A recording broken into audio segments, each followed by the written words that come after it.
교독하시겠습니다. 디모데전서 6장 3절부터 10절 교독하겠습니다. 누구든지 다른 교훈을 하며 바른 말 곧 우리 주 예수 그리스도의 말씀과 경건에 관한 교훈을 따르지 아니하면 교만하여 아무것도 알지 못하고 변론과 언쟁을 좋아하는 자니 이로써 투기와 분쟁과 비방과 악한 마음이 부패하여지고 진리를 잃어버려 경건을 이익의 방도로 생각하는 자들의 다툼이 일어나느니라. 그러나 자족하는 마음이 있으면 큰 이익이 되느니라. 우리가 세상에 아무것도 가지고 온 것이 없음에 또한 아무것도 가지고 가지 못하리니 우리가 먹을 것과 입을 것이 있은즉 족한 줄로 부하려 하는 자들은 시험과 올무와 여러 가지 어리석고 해로운 욕심에 떨어지나니 곧 사람으로 파멸과 멸망에 빠지게 하는 것이라. 돈을 사랑함이 일만하게 뿌리가 되나니 이것을 탐내는 자들은 미혹을 받아 믿음에서 떠나 많은 근심으로써 자기를 찔렀도다. 아멘. 사도 바울은 일관되게 다른 교훈에 대해서 경계하고 있습니다. 오늘 3절 말씀 보면은 누구든지 다른 교훈을 하며, 다른 교훈, 바른 교훈이 있고 다른 교훈이 있다는 것이죠. 오늘 디모데전서 1장 3절에도 바울이 얘기합니다. 내가 마게도냐로 갈 때에 너를 권하여 에베소에 머물라 한 것은 어떤 사람들을 명하여 다른 교훈을 가르치지 말며. 오늘 디모데전서를 보더라도 1장과 6장 맨 앞과 맨 뒤에서 다른 교훈을 경계하고 있습니다. 바울은 단순히 디모데전서에서만 그런 것이 아니라 일관되게 바울의 서신서에서 다른 교훈을 경계하라고 일관되게 얘기하고 있습니다. 이 말씀은 뭐냐면 하나님의 말씀에는 정통과 이단이 있다는 것입니다. 정통과 이단이 있어서 올바른 가르침이 있고 잘못된 가르침, 다른 가르침이 분명히 있다는 것입니다. 그래서 바울은 자신의 가장 큰 임무로서 다른 교훈을 배격하고 하나님의 바른 교훈을 가르치고 전수하는 것을 자신의 최대의 임무로 여겼습니다. 그래서 갈라디아서 1장에 보면은 다른 복음을 전하는 자들에 대해서 저주를 선포합니다. 갈라디아서 1장 7절에 다른 복음은 없나니 다만 어떤 사람들이 너희를 교란하여 그리스도의 복음을 변하게 하려 함이라. 그러나 우리나 혹은 하늘로부터 온 천사라도 우리가 너희에게 전한 복음 외에 다른 복음을 전하면 저주를 받을지어다. 우리가 전에 말하였거니와 내가 지금 다시 말하노니 만일 누구든지 너희가 받은 것 외에 다른 복음을 전하면 저주를 받을 것이다. 다른 복음, 사도들이 전하여 준 복음, 바른 교리 외에 다른 것을 전수하는 자를 저주를 받을 것이라고 바울은 강력하게 얘기하고 선포하고 있습니다. 그렇기 때문에 우리가 신앙생활에 있어서 올바른 교리와 올바른 교훈을 가르치고 사수하는 것은 우리 신앙의 절대적이라고 말할 수 있습니다. 그렇다면은 바른 교훈, 오늘 바울이 말하는 다른 교훈이 아니라 바른 교훈은 무엇인가? 오늘 3절 말씀 보면은 두 가지로 말씀하고 있습니다. 3절 보면 누구든지 다른 교훈을 하며 바른 말, 곧 우리 주 예수 그리스도의 말씀과 경건에 관한 교훈을 따르지 아니하면. 바른 말, 바른 교훈은 예수 그리스도의 말씀을 따르는 것이고 또 경건에 관한 교훈을 따르는 것이다. 이 두 가지로 요약할 수 있습니다. 첫 번째로 예수 그리스도의 말씀을 따르는 것입니다. 예수 그리스도의 말씀이라고 하는 것은 단순히 예수님께서 공생의 기간에 하신 말씀만을 의미하는 것이 아닙니다. 그건 당연한 것이고 예수님이 하신 말씀뿐만 아니라 신구약 성경 66권 전체를 말씀하는 것입니다. 더 나아가서 성경을 이해하는 열쇠, 이 키가 예수 그리스도에게 있다는 것입니다. 그러므로 모든 올바른 교리와 모든 성경 해석은 예수 그리스도 중심적인 설교와 교리가 되어야 합니다. 그러나 이것을 올바로 하지 못했기 때문에 유대인들에게 문제가 생긴 것입니다. 유대인들은 예수 그리스도 중심적으로 성경을 해석하지 않았습니다. 유대인들은 대표적으로 사두개인과 바리새인들이 있습니다. 사두개인들은 천국과 부활을 부정했습니다. 사두개인들이 어떤 사람들입니까? 사독 제사장의 그 자손들이죠. 사독 제사장의 자손들. 그러니까 제사장들입니다. 과거의 조상도 제사장이고 자기들도 제사장입니다. 그런 사두개인들이 정작 성경에서 말하는 천국, 부활에 대해서 믿지 않았다는 것입니다. 부정했다는 것입니다. 그러니 예수님께서 이 땅에 오셔서 천국이 가까이 왔느니라 말씀하시고 예수님이 내가 죽고 3일 만에 부활을 하리라 하신 말씀을 사두개인들이 듣고서 콧방귀나 끼겠습니까? 그 자체를 믿지 않는다. 당연히 믿지 않죠. 바리새인들은 어떻습니까? 바리새인들은 천국과 부활은 믿었습니다. 하지만은 메시아를 생각할 때에 정치적인 메시아를 바랬습니다. 그도 그럴 것이 구약 시대에 모세가 바로 어떻게 보면 정치적인 메시아의 역할을 하고 있기 때문이죠. 무슨 말입니까? 애굽 땅에서 이집트에 있는 그 노예 생활을 해방시켜준 그런 정치적인 메시아죠.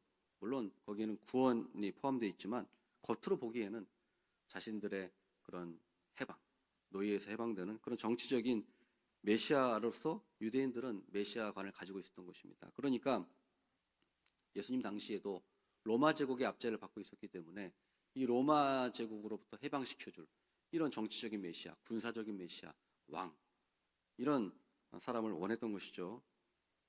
그래서 예수님이 오셨을 때 예수님이 보면 어떻습니까? 힘이 없죠. 그냥 로마 제국에 무력하게 십자가에 사형당하신 그런 한 청년이기 때문에 바리새인들 입장에서는 자신들의 메시아 사상과 맞지 않았습니다. 그런데 바로 그때 그 예수님의 12 제자들, 사도들이 바로 예수님이 메시아다. 예수님이 바로 구약 성경에 예언된 약속된 메시아라고 하는 사실을 바로 전파하고 알려줬던 것이죠. 이 복음을 사도들이 전해준 거예요. 이 가르침을 따라야 하는 것입니다. 그래서 이 복음을 확증하고자 사도들에게 어떤 능력도 주셨죠. 기적을 행할 수 있는 그런 능력을 통해서 사도들의 그 선포가 헛된 것이 아니라 분명히 하나님의 말씀이라고 하는 것을 기적을 통해서 입증하신 것입니다. 그래서 바른 교훈이라고 하는 것은 예수 그리스도의 말씀인데 이 예수 그리스도의 말씀은 바로 사도들이 전수해 준 것이라고 하는 것입니다. 그래서 우리가 다른 것이 아니라 올바른 교리와 올바른 말씀은 사도들의 가르침이에요. 사도들이 우리에게 전수해 준 것, 사도들이 전수해 준 것 외에서 벗어난 것이 예수 그리스도에서 벗어난 것입니다. 그래서 많은 그런 이단들이 이 사도와 관련돼서 생기게 된 것이죠. 그래서 곰곰이 생각해 보면은 로만 카톨릭과 또 이슬람이 바로 사도와 관련된 잘못된 가르침을 주는 이단입니다. 로마 카톨릭이 바로 대표적입니다. 로마 카톨릭이 어떻습니까? 교황이 바로 사도의 계승자라고 가르치고 있습니다. 사도의 계승자가 교황이다. 아니죠. 사도의 직분이 계승되는 것이 아니라 사도의 가르침이 계승되고 있는 것입니다. 교회는 사도의 직분을 계승하는 것이 아니고 교회는 사도의 가르침을 전수하고 계승하는 그런 것입니다. 그런데 로마 가톨릭은 어이없게도 바로 교황이 사도의 유일한 계승자다. 자신이 사도라고 한다면은 바로 자신의 말이 하나님의 말씀이 된다는 것입니다. 곧 성경이 된다는 거예요. 계시가 된다는 겁니다. 그 사도의 가르침은 틀림이 없죠. 무오하다는 거죠. 그러니까 교황의 어떤 교시나 이런 것들이 무오하게 되고 성경의 권위와 동등한 그런 권위를 갖게 되는 것입니다. 그 다음에 이슬람교가 그렇습니다. 이슬람교도 사도와 관련된 이단입니다. 마호메트가 바로 알라 하나님의 그런 마지막 사도라고 합니다. 사우디아라비아의 국기를 아마 다 기억하실 것입니다. 녹색 바탕에 이상한 그런 이슬람 글씨가 써 있고 밑에 칼이 그려져 있는 그 사우디아라비아 국기, 그게 무엇인가 하면은 바로 이슬람교의 신앙 고백이 써져 있는 것입니다. 샤하다라고 하는데 그 내용이 이렇습니다. 알라 외에 다른 신은 없으며 무함마드는 알라의 사도이다. 그 글귀가 그런 내용입니다. 알라 외에 다른 신은 없으며, 유일신이죠. 그리고 무함마드는 알라의 사도이다. 유일신을 믿기 때문에 이슬람교는 유대교도 인정하고 기독교도 인정합니다. 구약도 인정하고 신약도 인정하고 예수님도 인정합니다. 다만 구원자로 인정하는 것이 아니라 선지자로 예수님을 인정하죠. 그래서 이슬람교도 다름이 아니라 기독교의 이단입니다. 그래서 무함마드는 알라의 사도이다. 마호멧이죠. 무함마드가 마지막 사도라는 것입니다. 마지막 사도면 어떻게 됩니까? 그 사도의 말을 들어야죠.